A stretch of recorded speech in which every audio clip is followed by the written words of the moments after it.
Kira pressed her chitinous body against the observation deck's viewport, her compound eyes fixed on the human specimen below. As a Vexalian xenobiologist, she had studied hundreds of species across the galactic arm. But humans remained the most confounding paradox in her 15 cycles of research.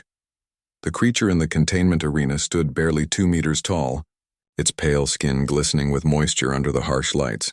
It wore nothing but primitive cloth wrappings around its lower appendages. The human called itself Marcus, a designation that seemed to hold significance among its kind. Across the arena floor, the facility's automated systems were releasing a Korthax stalker. Kira felt her mandibles click nervously. The Korthax was an apex predator from the death world of Korth Prime, a creature that had evolved in gravity 3 times standard and possessed exoskeletal armor that could deflect plasma fire.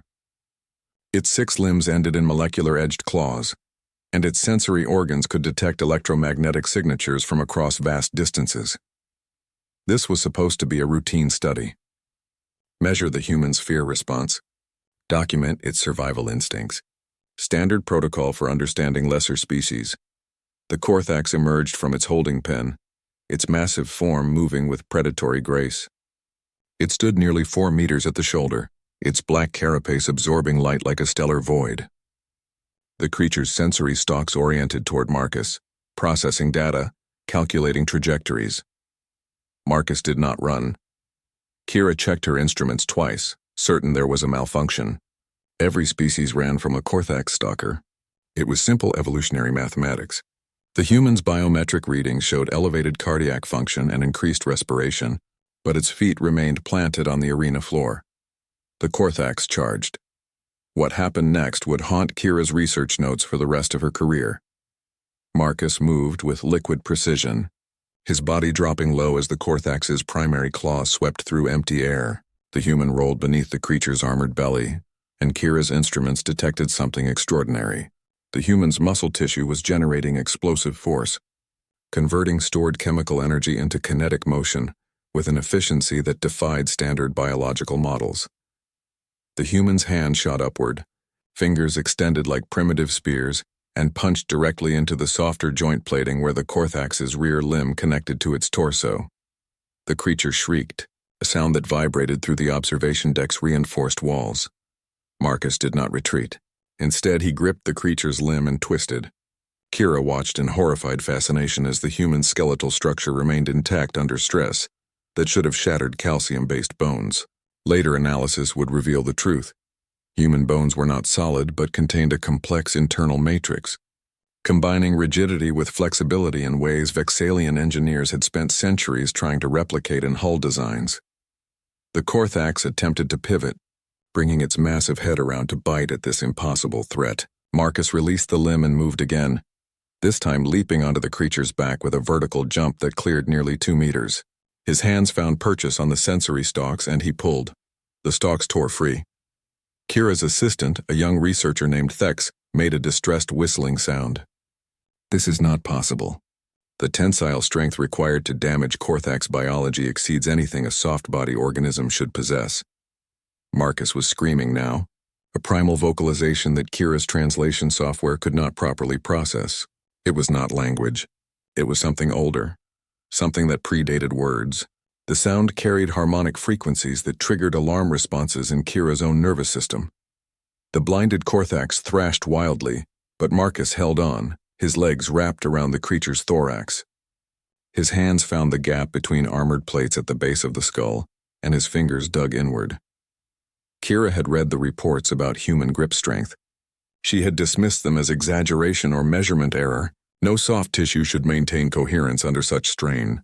But Marcus's hands were designed for this.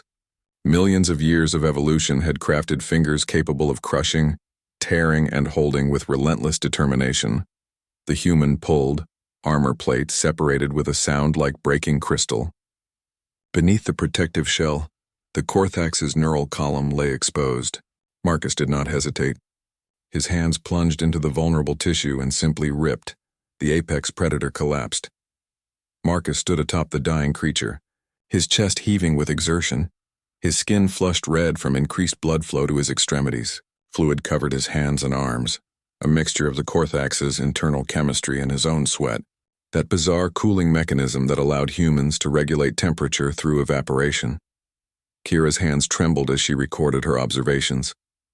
"Note for file," she said, her voice barely functioning. "Human specimen Marcus has successfully terminated a Korthax stalker using only biological capabilities.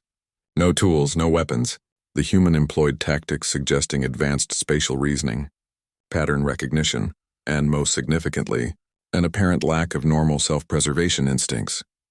Thex was reviewing biometric data, his own eyes wide with disbelief. "Kira, you need to see this." The human's body temperature increased by 3 degrees during the encounter. His adrenal system flooded his bloodstream with combat stimulants. His pain receptors were temporarily suppressed. He was operating under what their species calls an adrenaline response. What kind of death world produces a creature that can voluntarily override its own nervous system? Kira asked.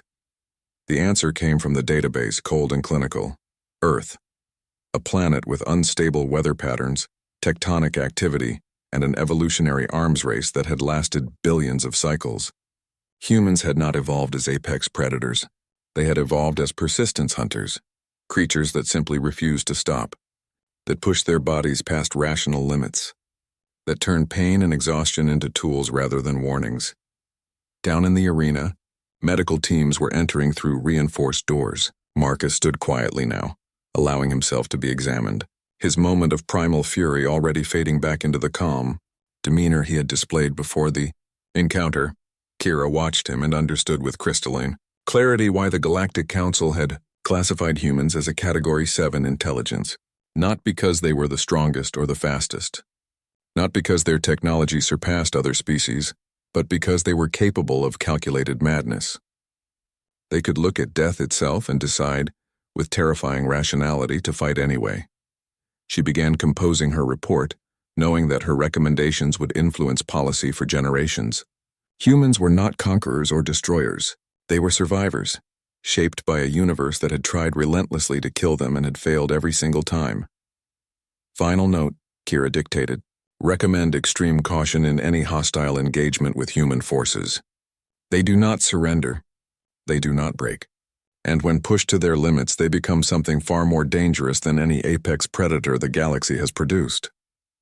She watched Marcus being escorted from the arena, already wondering what other impossible feats his species might be capable of. The answer, she suspected, would terrify her.